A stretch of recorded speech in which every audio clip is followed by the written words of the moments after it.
आवाज आ रही है क्या भाई सबको? हाँ सर, आ रही है।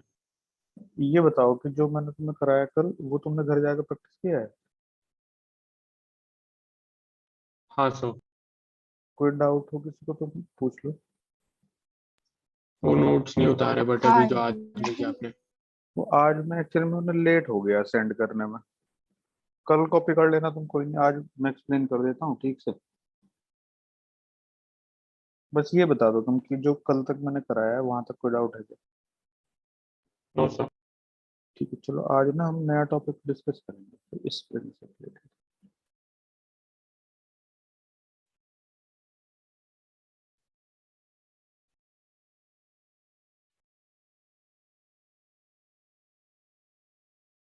जो स्प्रिंग्स है इसको भी हम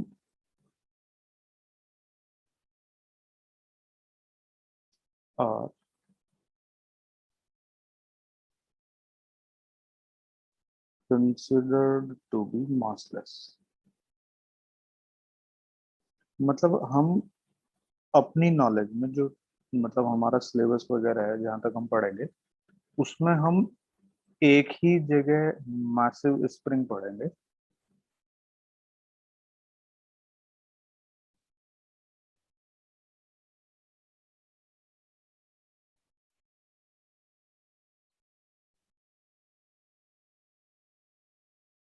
वो हम पढ़ेंगे सिंपल हार्मोनिक मोशन का जो चैप्टर है उस केस में।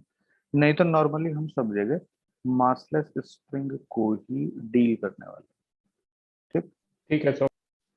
ये अलग अलग शेप और साइज के होते हैं, जैसे तुमने देखा होगा भाई, ये हेलिकल टाइप के स्प्रिंग होते हैं नॉर्मली हमारे बॉल पेन के अंदर, या फिर स्कूटर बाइक के स्टैंड स्टैंड में लगे होते हैं, और बहुत सारी जगह होते हैं।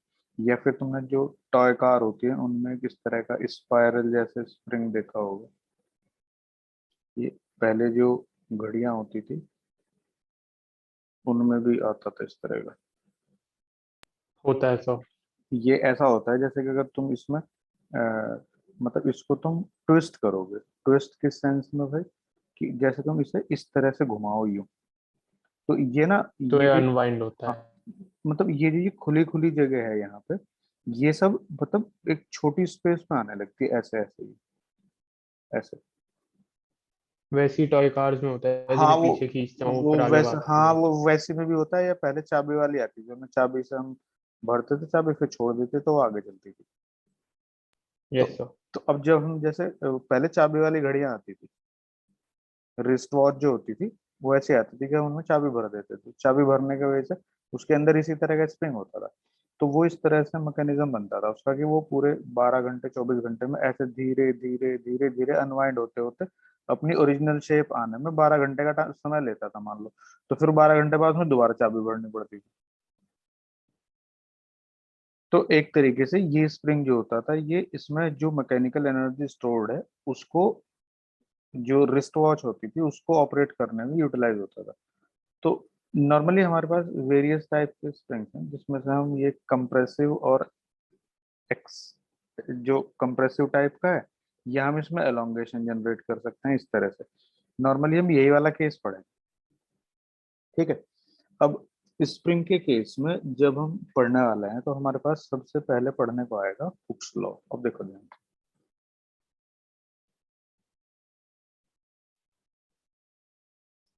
तुम लोगों को समझ तो आ रहा है भाई सब चीज? कोई डाउट हो तो बता देना, देखो एक तो ये ऑनलाइन क्लास है, वैसे भी थोड़ा अजीब सा मुझे खुद को ही लगता है, पर फिर भी मजबूरी है, क्या करें। हुक्स लॉ में क्या होता है एक्चुअली में,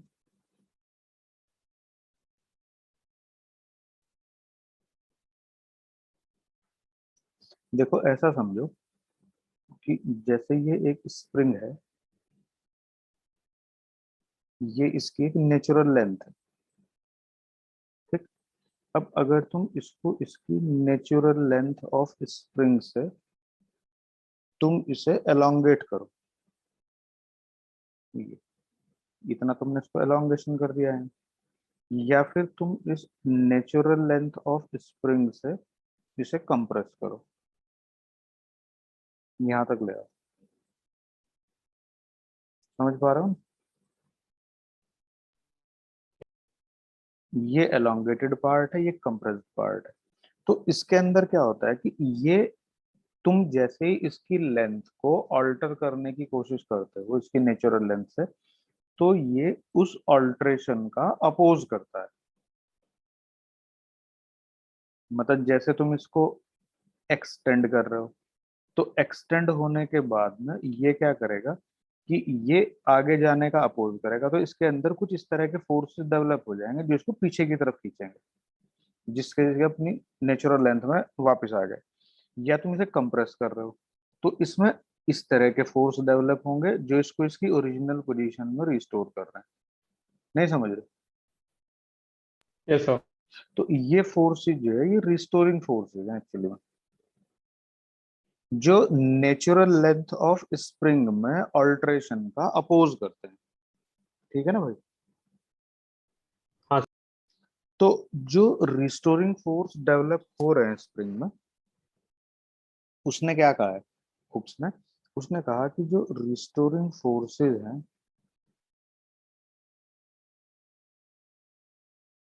डेवलप्ड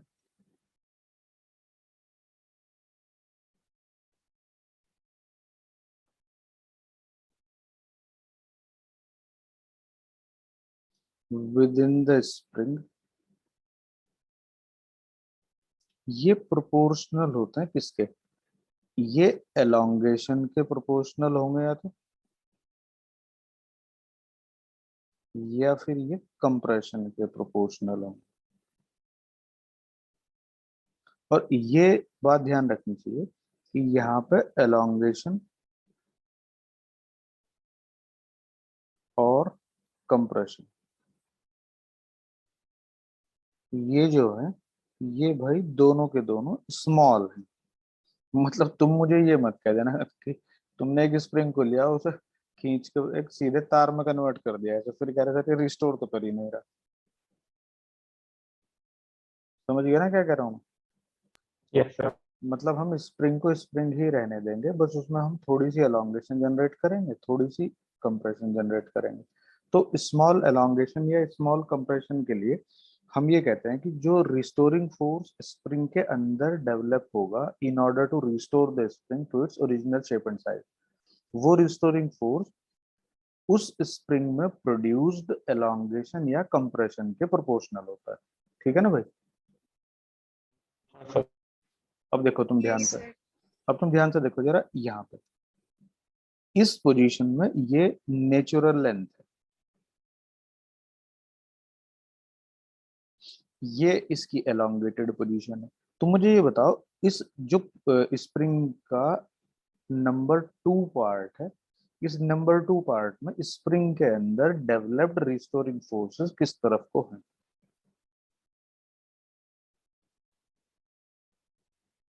बोल लेफ्ट की तरफ। भाई, यहाँ पे सबको दिखाई दे रहा है कि लेफ्ट की तरफ ही तो है। हाँ सर। और यहाँ पे डिस्प्लेसमेंट जो जनरेट हो रहा है इसके ओरिजिनल लेंथ के कंपैरेटिवली, इसके स्टार्टिंग पॉइंट ऑफ स्प्रिंग का अगर उसको देखो तो डिस्प्लेसमेंट राइट की तरफ है।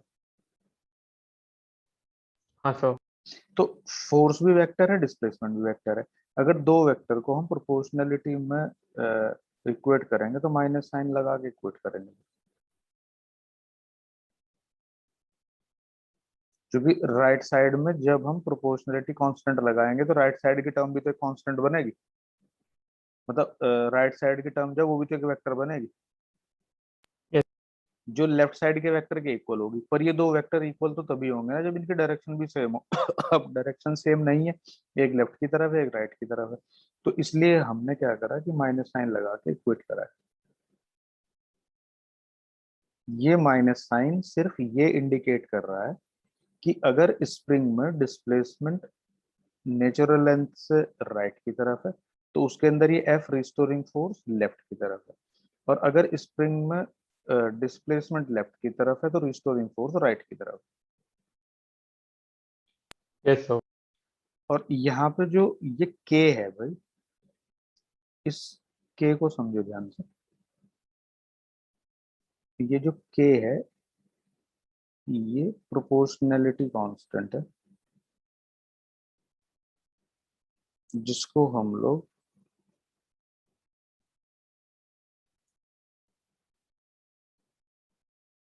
स्प्रिंग कांस्टेंट कहेंगे। मतलब तुम ये ध्यान रखना कि दो तीन चीजें ऐसी हैं फिजिक्स में। देखो, जैसे एक तो सर्कुलर मोशन वाला चैप्टर है, एक ही स्प्रिंग से रिलेटेड पार्ट है। अगर तुम फिजिक्स में कहीं पे भी न्यूमेरिकल वगैरह जब तुम आगे भी देखोगे, या तुम नॉर्मली एक एक जनरल सा ओवरव्यू प्रॉब्लम का देख लो कहीं पे, तो तुम्हें पता चलेगा कि ये स्प्रिंग और सर्कुलर मोशन का जो केस है, ये दो चीजें ऐसी हैं जो, जैसे हमारे यहाँ किचन में आलू नहीं होता यस सर। कि वो सारे डिशेज के साथ मिक्सअप हो जाता है। हो जाता है। हाँ, तो यही हाल इन दोनों का है, स्प्रिंग का और सर्कुलर मोशन वाले चैप्टर का, कि किसी भी चैप्टर की प्रॉब्लम में एक एडिशनल फैक्टर डालना हो तो घुसा दो स्प्रिंग, घुसा दो सर्कुलर मोशन, सब जगह लगे रहते हैं। ठीक है ना भाई? Yes sir. तो इसको ठीक से समझने की कोशिश करना जरा इसमें। ये F equal to k x, जिसमें मैंने तुम्हें कहा कि के जो है ये स्प्रिंग कांस्टेंट है, जो कि डिफाइन किस तरह से होता है। अब इसको देखो जरा, हम कहेंगे कि एफ इक्वल टू के इफ एक्स इक्वल टू 1। ठीक। हाँ सर। हम कहेंगे कि spring constant of a spring is that force, या कह देंगे कि is the amount of force needed to give needed to give unit elongation और compression in a spring। मतलब तुम ये देखो कि 1 मीटर एलोंगेशन प्रोड्यूस करने में कितना फोर्स चाहिए। जो फोर्स की रिक्वायरमेंट है वही फोर्स का मैग्नीट्यूड किसके इक्वल है? ठीक है। के इक्वल। समझ आ गया ना ये बात सबको? Yes sir. Excuse me sir. हाँ बोलो। सर जब f is equals to minus k x है तो x 1 होने पर f इक्वल्स टू माइनस के नहीं होएगा? नहीं नहीं, देखो सुनो, मैं एक्चुअली में माइनस साइन का जो रिलेवेंस है वो अभी बता चुका हूँ कि ये सिर्फ और सिर्फ दो वेक्टर हैं, ए और बी। ये दो वेक्टर अगर इक्वल मैग्नीट्यूड के हैं और अपोजिटली डायरेक्टेड हैं तो हम हमेशा ए इक्वल टू माइनस बी लिखते हैं, जिससे हमें इस बात की नॉलेज होती है कि ये दो अपोजिटली डायरेक्टेड सेम मैग्नीट्यूड के वेक्टर हैं। Okay sir. तो यहाँ पे जो ये इक्वेशन है, इसमें क्या हो रहा है, देखो ये x जो है, अगर हम इसको एक रेफरेंस पॉइंट के रेस्पेक्ट में डिस्प्लेसमेंट मार्क करते हैं तो डिस्प्लेसमेंट भी एक वेक्टर है, पर डिस्प्लेसमेंट k के साथ मल्टीप्लाई होने से फोर्स में कन्वर्ट हो जाता है। ये k एक ऐसा कांस्टेंट है जो डिस्प्लेसमेंट के साथ मल्टीप्लाई होने से एक फोर्स में काउंट होगा। Okay sir. पर ये फोर्स जो है ये डायरेक्टेड होगा डिस्प्लेसमेंट के डायरेक्शन में, पर जो रिस्टोरिंग फोर्स है वो डिस्प्लेसमेंट के हमेशा उल्टा डायरेक्टेड होता है। पर ये दो फोर्स इक्वल मैग्नीट्यूड के हैं, तो इनको रिलेट करने के लिए हमने यहाँ पे सिर्फ और सिर्फ एक नेगेटिव सिंबल माइनस। की हेल्प ली है। इसका रिलेवेंस जो है वो सिर्फ इतना ही है कि ये तुम्हें उस बात की फीलिंग दे रहा है कि ये दोनों अपोजिटली डायरेक्टेड है। कभी तुम इनको मिस्टेक से मतलब सिमिलरली डायरेक्टेड मान लो कि ओके सर। स्प्रिंग हमेशा अपनी नेचुरल लेंथ में ऑल्टरेशन का अपोज करता है, इसलिए एक्स के हमेशा उल्टा काम करता है जो रिस्टोरिंग फोर्स है। इससे ज्यादा इसका कोई रिलेवेंस नहीं है। ये एफ जो है ये मैग्नीट्यूड में, मतलब हम स्प्रिंग कांस्टेंट जब कहेंगे तो स्प्रिंग कांस्टेंट तो चूंकि एक कांस्टेंट क्वांटिटी है, वेक्टर कौन है? वेक्टर है एक्स, तो हम वेक्टर के साथ ही तो डायरेक्शन एसोसिएट करेंगे, के साथ करेंगे ही नहीं। Okay sir. तो हम ये कहेंगे जैसे कि हमारे पास एक स्प्रिंग है, spring we have a spring of spring constant 10 newton per metre. इसका मतलब उसका के 10 है, तो के कभी -10 नहीं होगा। Yes sir. अगर के 10 न्यूटन पर मीटर है तो तुम्हें इस बात से ये पता चलेगा कि इस स्प्रिंग में 1 मीटर एलोंगेशन प्रोड्यूस करने में 10 न्यूटन फोर्स की रिक्वायरमेंट है। ठीक है। Yes sir. अब मैंने तुम्हें लिखा है अभी कि spring constant of a spring is equal to that amount of force which needed to give unit elongation और कंप्रेशन इन द स्प्रिंग। कि 1 मीटर एलोंगेशन के लिए या 1 मीटर कंप्रेशन के लिए जितने अमाउंट ऑफ फोर्स की रिक्वायरमेंट होगी वही अमाउंट ऑफ फोर्स क्या है, के है। अब तुम कहने लगो कि सर हमारे पास तो पेन में छोटा सा स्प्रिंग होता है, हम उसे 1 मीटर एलोंगेट कर देंगे तो वो तो खुल के भी पूरा 1 मीटर नहीं होगा, तो उसका स्प्रिंग का स्ट्रक्चर ही बिगड़ जाएगा, तो क्या उसका के नहीं होगा। मतलब 1 मीटर एलोंगेशन का मतलब ये है कि जरूरी नहीं है कि 1 मीटर एलोंगेशन होगा तभी तुम पर यूनिट लेंथ या पर मीटर कैलकुलेट करोगे। भाई तुम ऐसा कह दो कि उसमें तुमने 1 मिलीमीटर एलोंगेशन प्रोड्यूस करी, उसके लिए 0.02 न्यूटन फोर्स की रिक्वायरमेंट है। तो तुम ये भी तो कह सकते हो ना कि 1 मीटर फोर्स के लिए 20 न्यूटन फोर्स की रिक्वायरमेंट होगी यूनिटरी मेथड से।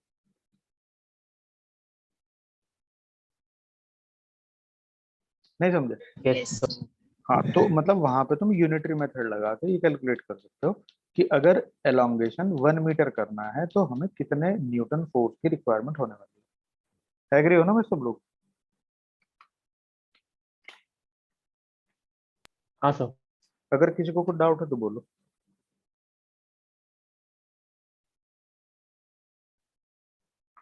नहीं सर।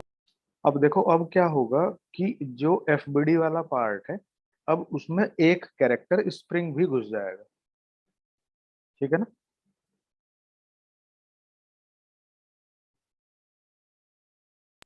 Yes sir. जैसे ये एक ब्लॉक है एम मास का, ये अपनी नेचुरल लेंथ में है,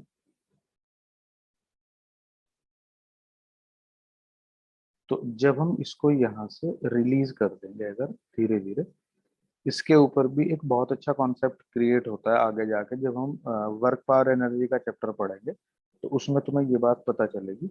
एक होता है इक्विलिब्रियम एलोंगेशन,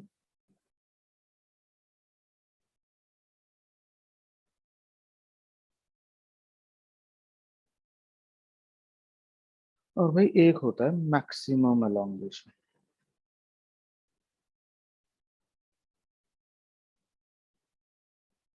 ये इक्विलिब्रियम एलोंगेशन अभी हम यहाँ पे पढ़ने वाले हैं।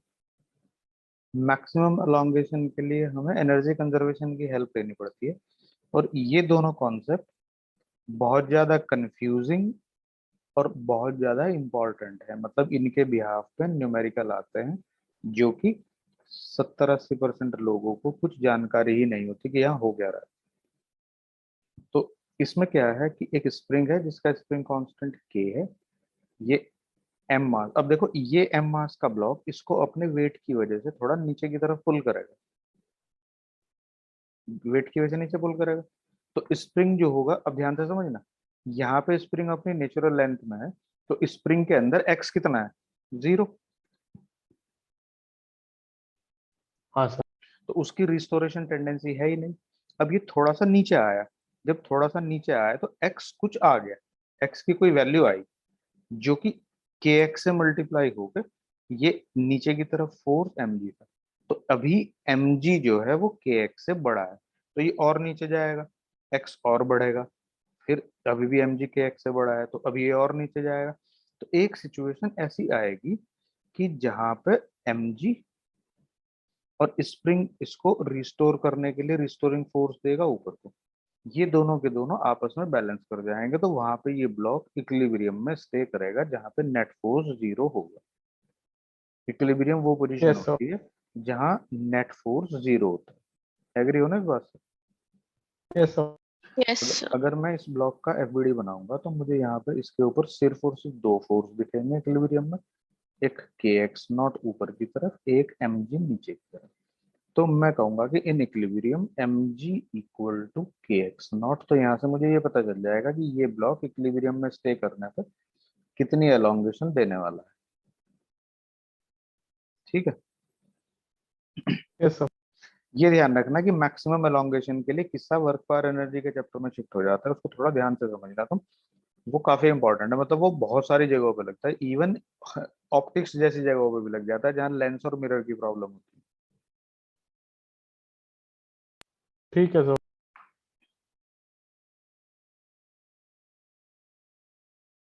अब जैसे भाई इस तरह की भी सिचुएशन अराइज हो सकती है कि जैसे एक इंक्लाइंड प्लेन है, इस इंक्लाइंड प्लेन के ऊपर यहाँ पे एक स्प्रिंग फिटेड है, ये अपनी नेचुरल लेंथ पे है। अब एक ब्लॉक को हमने यहाँ से ऐसे रिलीज कर दिया नीचे आने को, तो ये पूछ लेगा कि इक्विलिब्रियम पोजीशन में वो कितना कंप्रेस्ड होगा।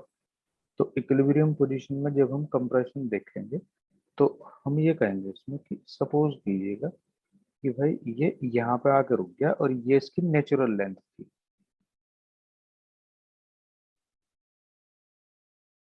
तो नेचुरल लेंथ से ये ब्लॉक यहाँ के रुक गया, तो इसने कितना कंप्रेशन इसमें प्रोड्यूस करा, एक्स। तो अब तुम ये देखो कि इस ब्लॉक को स्प्रिंग जो है वो फोर्स किस तरफ प्रोवाइड कर रहा है, इस तरफ, के एक्स नॉट। बोलो, यस सर। किसी को डाउट हो तो बता देना मुझे। स्प्रिंग में कंप्रेशन नीचे को हुआ तो स्प्रिंग ने अपने उसके अपोजिट रिस्टोरिंग फोर्स डेवलप किया के एक्स नॉट। और अब देखना ये जो ये रिस्टोरिंग फोर्स आया, ये कंप्रेशन की वजह से आया, और जो कंप्रेशन प्रोड्यूस हुआ वो वेट के अलोंग द इंक्लाइंड प्लेन जो कंपोनेंट है उसकी वजह से आया। तो इक्विलिब्रियम में कौन कौन बैलेंस होंगे, एम जी साइन थीटा और k x naught. M g sine theta equal to वहाँ के एक्स नॉट होगा। और भाई इसमें ध्यान रखना नॉर्मल कॉन्टैक्ट फोर्स भी होगा ऐसे, वो नॉर्मल कॉन्टैक्ट फोर्स इस ब्लॉक को perpendicular to the plane displace नहीं होने देगा, तो वो यहाँ N m g cos theta से बैलेंस रहेगा। अगर पूछता है force on the inclined plane तो ऐसे निकाल लेंगे। Yes sir. इसके बाद फिर हम जनरल से केसेस हैं कुछ जिसमें हम स्प्रिंग्स को कंबाइंड करके देखेंगे।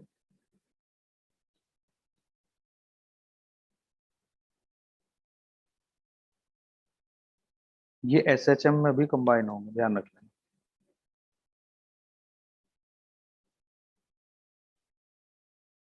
अब कॉम्बिनेशन ऑफ स्प्रिंग्स में अपने पास में सपोज कीजिएगा कि भाई ये दो स्प्रिंग्स हैं,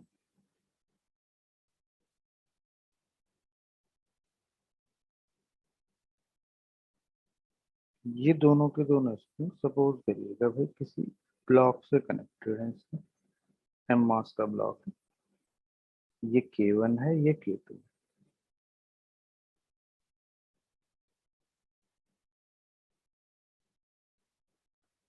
बोलो कोई प्रॉब्लम है क्या किसी को? नहीं सर। अब हम एक्चुअल में क्या करेंगे, जैसे हम रेजिस्टेंस वाला चैप्टर अगर तुम 10th में थोड़ा फेमिलियर हो उससे, तो हम दो दो या तीन तीन रेजिस्टेंस के ग्रुप को एक सिंगल इक्विवेलेंट रेजिस्टेंस से रिप्लेस कर देंगे। तो यहाँ पे हम स्प्रिंग्स को रिप्लेस करेंगे एक सिंगल इक्विवेलेंट स्प्रिंग के स्प्रिंग कांस्टेंट से। समझ गए ना भाई? हाँ सर। अब देखो ये दोनों के दोनों स्प्रिंग पैरेलल में कनेक्टेड है किसी ब्लॉक के साथ में, और हमने ये जो ये है ये नेचुरल लेंथ है स्प्रिंग की। तो हमने इस नेचुरल लेंथ से इस स्प्रिंग मास सिस्टम को क्या किया कि थोड़ा सा हमने इसको डिस्प्लेस कर दिया राइट। तो तुम इस बात को देखो यहाँ से कि जब हम इस ब्लॉक को शिफ्ट करेंगे तो ये पूरा का पूरा जो ब्लॉक है ये इक्वल अमाउंट से शिफ्ट होने वाला है। बोलो भाई दोनों स्प्रिंग्स में क्या होगा, मतलब डिस्प्लेसमेंट बराबर। हाँ मतलब ये जितना ब्लॉक डिस्प्लेस होगा दोनों स्प्रिंग्स चाहे वो अलग अलग स्प्रिंग कांस्टेंट के हैं, पर दोनों की जो एलोंगेशन है वो सेम होने वाली है, क्योंकि मैकेनिज्म ही इस तरह का है। हाँ सर। तो अब ये मान लीजिएगा कि यहाँ रेस्ट पे आ जाएगा, जैसे तुम इसके ऊपर फोर्स लगाओगे तो राइट साइड में फोर्स बड़ा है, लेफ्ट साइड की तरफ कोई फोर्स है ही नहीं, तो ये ब्लॉक आगे चलने लगेगा। जैसे ये आगे चलेगा तो थोड़ा सा स्प्रिंग में एलोंगेशन आएगा दोनों में, तो पीछे की तरफ रिस्टोरिंग फोर्सेस डेवलप करेंगे जो कि अप्लाइड फोर्स से छोटे होंगे, तो ब्लॉक थोड़ा और आगे चला जाएगा। फिर ये सिचुएशन तब तक रिपीट होती रहेगी जब तक ये दोनों फोर्सेस बैकवर्ड जो है वो फॉरवर्ड अप्लाइड फोर्स के इक्वल नहीं होते, तो ब्लॉक वहां पे स्टे करेगा इक्विलिब्रियम में। समझ गए? Yes sir. इस कॉन्सेप्ट को थोड़ा और रिफाइन करेंगे जब हम वर्क पावर एनर्जी पढ़ेंगे। तो तुम्हें इस जो मैं अभी करा रहा हूँ और जो फिर वहां पे हम केस पढ़ेंगे मैक्सिमम एलोंगेशन वगैरह से रिलेटेड, उसमें तुम्हें जो डिफरेंस है वो आराम से समझ आ जाएगा। अब समझो, ये जो इक्विलिब्रियम पोजीशन है, अगर हम वहां पे ब्लॉक को देखते हैं तो इस ब्लॉक के ऊपर राइट की तरफ फोर्स है F, और भाई लेफ्ट की तरफ फोर्स होगा K1x और K2x। बोलोगे प्रॉब्लम है? नहीं सर। और अगर ये इक्विलिब्रियम है, मतलब यहाँ पे स्टे कर रहा है ये, तो F इक्वल टू किसके होगा?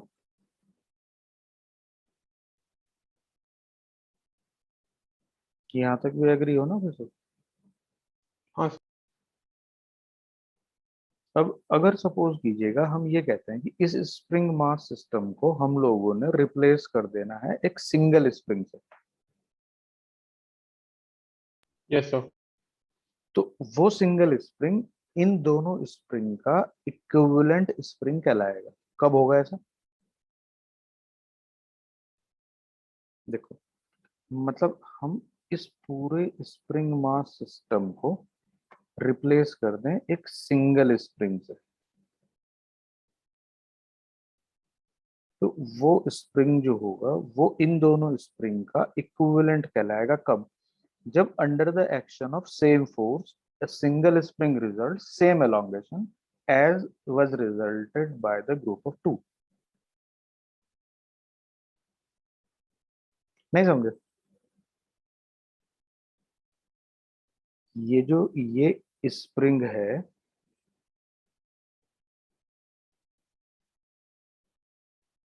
इक्विवेलेंट स्प्रिंग, ये इन दोनों का इक्विवेलेंट है। क्यों इक्विवेलेंट है? क्योंकि सेम फोर्स लगाने से, इस ब्लॉक से कनेक्ट होने के बाद सेम फोर्स लगाने से ये उतना ही एलोंगेशन प्रोड्यूस करता है इक्विलिब्रियम तक आने में जितना ही दोनों कर रहे हो। Yes sir. तो इसलिए ये इक्विवेलेंट है। नहीं समझे? समझ।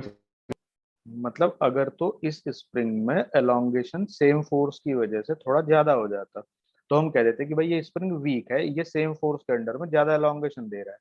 और अगर सेम फोर्स अप्लाई करने से इस स्प्रिंग का एलोंगेशन एक्स नॉट से कम होता, तो हम कह देते कि ये स्प्रिंग थोड़ा ज्यादा स्ट्रांग है, इसमें इतना एलोंगेशन आ ही नहीं रहा है फोर्स लगाने से जितना इन दोनों में आता है।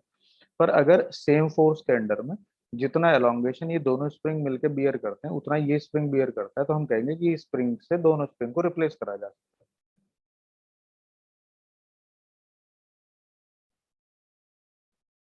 है। एग्री हो इस बात से? नहीं हो? हाँ। तो उस केस में जब हम इसका फ्री बॉडी डायग्राम बनाएंगे तो हमने मान लिया कि उसका स्प्रिंग कांस्टेंट है के इक्विवेलेंट, तो वहां पे जो रिस्टोरिंग फोर्स होएगा वो ये होएगा और अप्लाइड फोर्स ये होएगा। तो यहाँ पे हम लिखेंगे के इक्विवेलेंट इंटू एक्स नॉट। बोलो ये बात समझ आई या नहीं समझ? आ गई सर। अगर हम इन दोनों को कंपेयर करते हैं तो के इक्विवेलेंट कितना है? K1 प्लस K2 तो है। हाँ सर। तो parallel combination of spring series combination of resistance के इक्विवेलेंट है।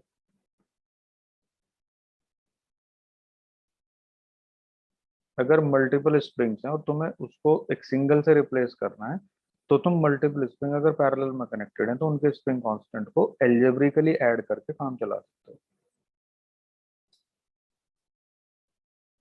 Okay sir.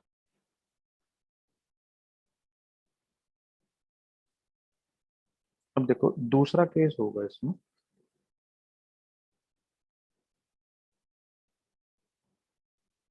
कि दो फिक्स सपोर्ट हैं,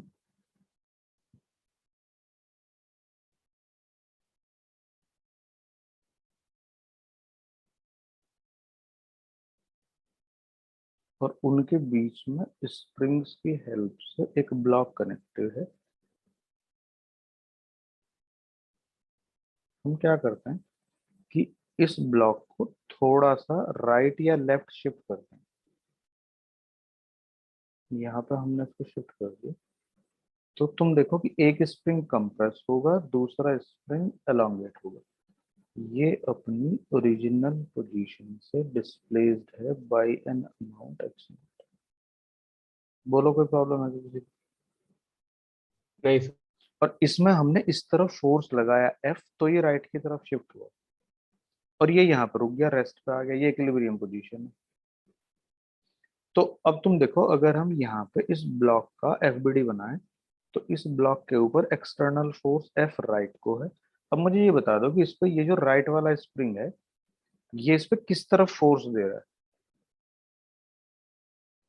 ये अपनी लेफ्ट। नेचुरल लेंथ से कंप्रेस्ड है, तो ये कंप्रेस ओरिजिनल लेंथ पे भेजने के लिए इसको किधर फोर्स देगा? लेफ्ट की तरफ। और ये जो लेफ्ट वाला स्प्रिंग है ये एलोंगेटेड है, ये इसको वापस पुल करेगा अपनी तरफ, तो इसका फोर्स भी इधर ही होगा। ये कितना होगा? k2x0। ये कितना होगा? k1x0। बोलो कोई प्रॉब्लम है क्या? नहीं। तो इक्विलिब्रियम में यही तो होगा। हाँ। अब अगर हम इन दोनों स्प्रिंग के बजाय फिर से एक सिंगल स्प्रिंग से रिप्लेस कर दें इस पूरे सिस्टम को, जिसका जो स्प्रिंग कांस्टेंट है वो k इक्विवेलेंट है, तो under the action of same force F, here we are getting same elongation और same compression x naught।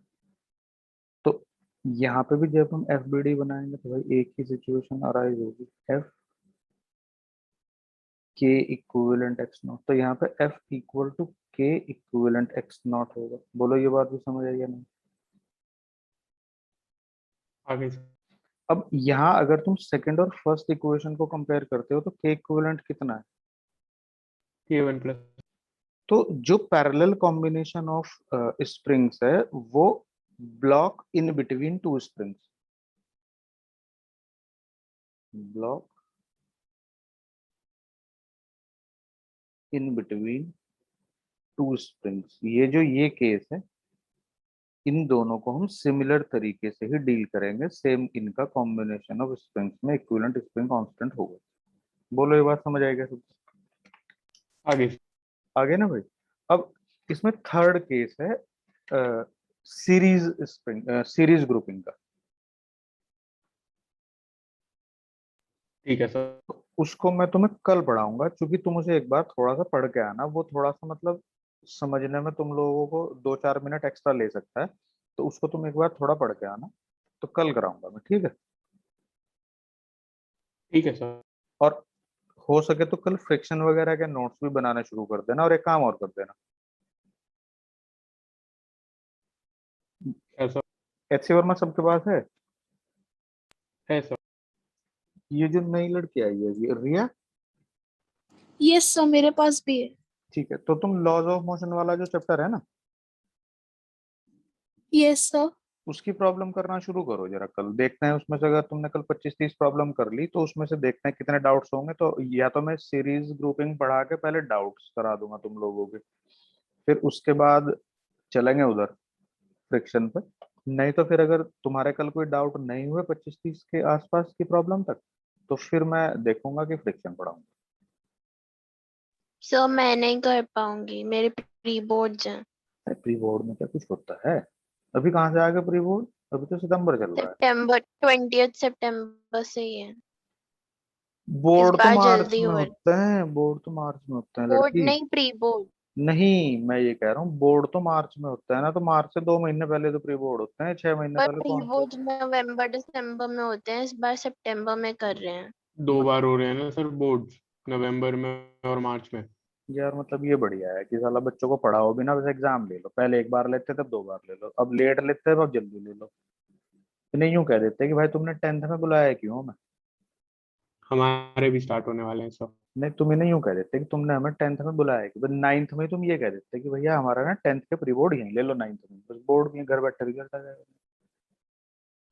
तो 10th का तो तुझे आता होगा, वो तो 11th में पढ़ रही है, 10th वाला भी नहीं आता। आता है सर। तो थोड़ा सा टाइम दे दे इधर वो की तरफ। फिजिक्स केमिस्ट्री मैथ्स ही तो आता है ना, एसएसटी वगैरह नहीं आता और एमसीक्यू फॉर्म में है। अरे लिख देना, क्या ही फर्क पड़ता है, 2 नंबर कम आ जाएंगे, क्या होना क्या है। प्री बोर्ड के नंबर भी जुड़ेंगे क्या नहीं? सर जुड़ जाएंगे अगर बाद में बोर्ड्स कैंसिल हो गए तो, इसलिए तो जल्दी हो रहा है शायद, अच्छा तो एक काम कर लेना। क्योंकि थर्ड वेव आ जाएगी। अरे कहीं नहीं आ रही थर्ड। अच्छा तुम एक काम करना, 10 न्यूमेरिकल तो कर लेगी?